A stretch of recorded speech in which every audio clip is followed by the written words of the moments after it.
एक गांव में रमेश नाम का टीचर रहता था। जिस पाठशाला में रमेश बच्चों को पढ़ाता था, उसी पाठशाला में एक बरगद के पेड़ पर शैतान का साया था। वो शैतान मौके की तलाश में था कि किसी तरह किसी आदमी के अंदर घुस जाए। एक दिन रमेश बच्चों को पढ़ा रहा होता है। अरे मास्टर जी, देखना राजू डरावनी कहानियाँ सुना रहा है। मुझे डर लगता है भूतों से। अरे नहीं पर ये फाला झूठ बोल रहा है, मैं तो इसे सच्ची बातें बता रहा था। अरे राजू, ये क्या बोल रहे हो? मुझे कुछ समझ नहीं आ रहा है। अरे सर, ये सा को फा बोलता है, तोतला कहीं का। चुप करो राजा, गंदी बात है किसी का मजाक उड़ाना। और तुम क्या राजू भूतों से डरते हो? अरे इस दुनिया में भूत प्रेत नाम की कोई चीज नहीं होती, डरो मत। वो शैतान उसकी सब बातें सुन रहा होता है। उधर रमेश को उसी दिन पाठशाला में कुछ काम करने की वजह से देरी हो जाती है। आज तो काफी देर हो गई पाठशाला में। जल्दी जल्दी कदम बढ़ाऊं, नहीं तो घर के लिए लेट हो जाऊंगा। तभी वही बरगद के पेड़ वाला शैतान उसके सामने आ जाता है। कहाँ भागे जा रहे हो मास्टर जी? सुना है आपको लगता है कि इस दुनिया में भूत प्रेत नहीं होते। अरे कौन हो तुम और मेरे सामने क्यों आ गए? तुम डर क्यों रहे हो? मैं तुम्हें कोई हानि पहुंचाने नहीं आया हूँ, बल्कि अब तो मैं तुम्हारे साथ तुम्हारे अंदर ही रहूंगा। मुझे तुम्हारे जैसे ही आदमी की तलाश थी, अब तो मेरी बल्ले बल्ले। ऐसा कह के वो शैतान रमेश के अंदर प्रवेश कर जाता है। अरे ये क्या हो रहा है मुझे? मेरा तो सर दर्द से फटा जा रहा है। रमेश फिर अपने घर चला जाता है। उधर उसकी बीवी मीरा, जो कि स्वभाव से काफी लड़ाकी होती है, उसका घर पर इंतजार कर रही होती है। आ गए मास्टर जी, ज्ञान पेल के दुनिया को। जब देखो स्कूल स्कूल। अरे कुछ टाइम हमें भी दे दिया करो। वैसे भी तुम कोई झंडे तो गार्ड नहीं रहे लाल किले पे। हाँ? इतना सुनते ही रमेश को गुस्सा आ जाता है। अरे चांडाल तो मैं हूँ, लेकिन हरकतें तेरी हैं चांडालों जैसी। कान चला डाले बोल बोल कर तुझे तो घर के बाहर ही फेंकना पड़ेगा।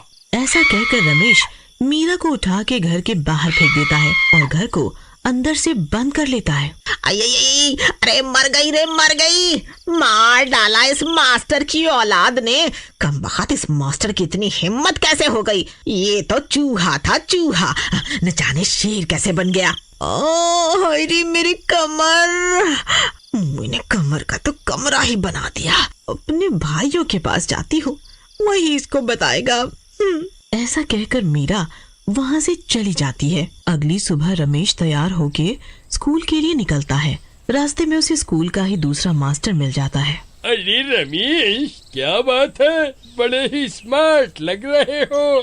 क्या हुआ? भाभी कुछ ज्यादा ही प्यार करती है लगता है।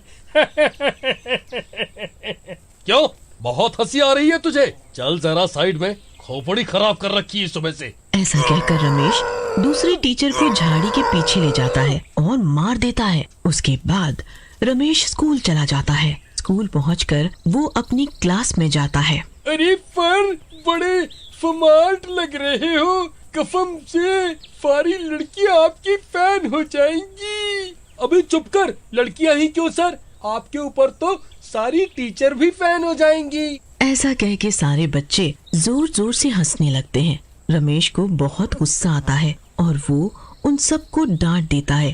थोड़ी देर के बाद उसको एक बच्चा अकेला मिलता है।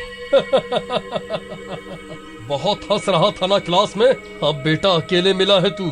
अब तो तुझे मैं जिंदा नहीं छोड़ूंगा। ऐसा कहकर रमेश उस बच्चे को भी मार डालता है। ऐसे ही वो क्लास के बच्चों को आए दिन मारने लगता है। कुछ समय बाद स्कूल में बच्चों की रहस्यमयी मौत से गांव वाले भी काफी डर जाते हैं। एक दिन सारे गांव वाले मिलके मीटिंग करते हैं। मीटिंग में राजू के पापा कल्लू बोलते हैं। अरे भाई, ई क्या हो रहा है गांव में? पता नहीं काहे को सारे बच्चे मारे जात हैं। पता नहीं सब के सब मरा जात है। कुछ पता नहीं चल पा रहा है।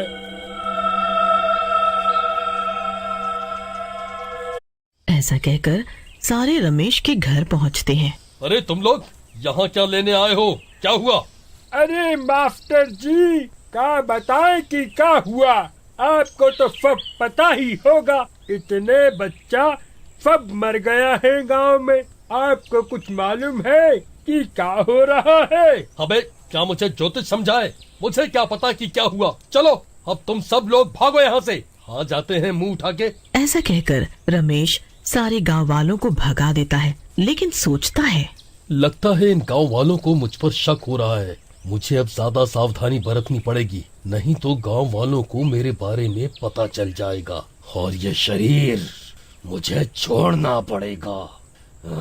अरे हमका लगत है ई फफूरा ही कौनो गड़बड़ किया है, तभी इतना गुस्सा कर रहा था। हमारी मानो तो भाइयों, इस पर नजर रखी जाए। अब कल्लू भाई, कौनो चारा तो है नहीं, अब जो आप ही बोले। वो ऐसी बात कर ही रहे होते हैं कि तभी रमेश की बीवी मीरा भी अपने भाई के साथ वहां आ जाती है और गांव वाले सारी बात उसको बताते हैं। उनकी बातें सुनकर मीरा बोलती है, लगता तो कुछ गड़बड़ है कल्लू भैया, क्योंकि उस दिन चूहा एकदम से शेर बन गया था। तभी मीरा का भाई बोलता है, अरे क्या दीदी, क्यों फालतू बोल रही हो? जीजा को वैसे ही गुस्सा आ गया होगा। अरे ऐसा वैसा कुछ भी नहीं है। चलो अब चलो यहाँ से। अरे तेरा तो दिमाग खराब है।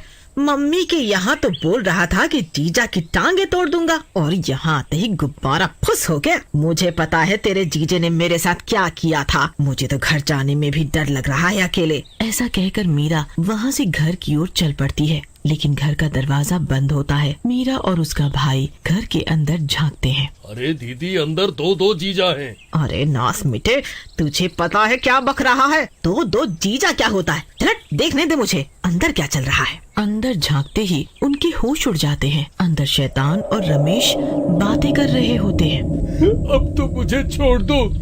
तुमने मेरे नाम से कितने लोगों को मार दिया है, वो लोग मुझे मार डालेंगे। प्लीज प्लीज मुझे छोड़ दो। मैं एक टीचर हूँ, प्लीज मुझे छोड़ दो। तुझे छोड़ दूं? कितने दिनों बाद तो कोई ऐसा शरीर मिला है मुझे। अभी तो मजा आना शुरू हुआ है। वैसे भी तुझे क्या दिक्कत है? तू तो कुछ कर ही नहीं रहा। उधर बाहर खड़ा रमेश का साला उसे बाहर से देखता है। चुप कर, तेरा जीजा तो एक ही है कमबख्त, लेकिन उनमें कोई शैतान का साया आ गया है। लगता है इनको ठीक करवाना पड़ेगा, लेकिन कैसे? अरे दीदी, ये भी कोई बात सोचने की है। मेरे पास इसका इलाज है। ऐसा कहकर रमेश का साला अंदर जाके रमेश को डंडे से पीटने लगता है। अरे मर गया। अरे साले साहब, ये क्या कर रहे हो? क्या मुझे? मर गया। रे बचाओ बचाओ। इतने में मीरा वहाँ आ जाती है। अरे क्यों मारे जा रहा है इनको?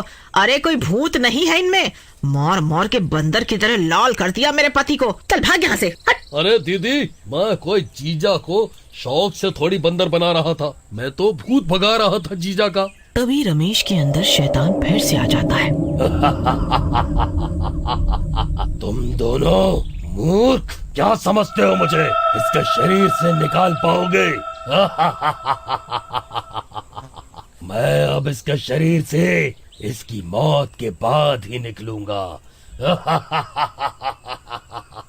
तभी वहाँ कल्लू आ जाता है। हमें पता था ई फफूरा कुछ गड़बड़ करेगा, इसलिए हम इसका इलाज लेके आए हैं। अबे तोतले, लगता है तेरी गर्दन ही पहले तोड़नी पड़ेगी ताकि तू ये बेसुरी बांसुरी न बजा पाए। तभी कल्लू एक हनुमान जी का लॉकेट निकालता है और रमेश के गले में डाल देता है। रमेश दर्द से तड़पने लगता है। ये क्या डाल दिया मेरे ऊपर? मुझे इतना दर्द क्यों हो रहा है? मुझे जलन सी क्यों हो रही है? अबे फफूरे, हनुमान जी के होते तेरे जैसे बीफ भी आ जाए तो भी मेरा कुछ नहीं बिगाड़ सकते, समझा क्या? उधर थोड़ी ही देर में शैतान पूरा ही जल जाता है और रमेश भी ठीक हो जाता है।